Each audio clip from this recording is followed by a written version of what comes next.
Hi guys, good morning. Today I was working on a taxi application, CabView. Here is our application. This application developed using Flutter technology with Laravel backend and MySQL database. You can see the look and layout of that application. At the starting we have put a page for language. You can have unlimited language. We can add more language from that code. Right now I'm going to choose English language. This application support mobile number, OTP registration and login. You need to give your number for login or registration.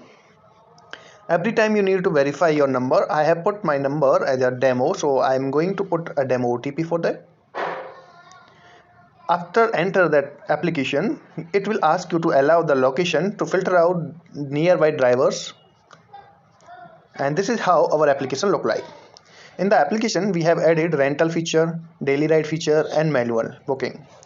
Some other options and other features are also available like history, wallet, referral, favorites, frequently asked questions, SOS numbers, languages, complaints, about us, delete account options and logout. So if you want to start our taxi booking services like this, then you can contact us, details showing on your screen, and we'll see you in next video. Thank you.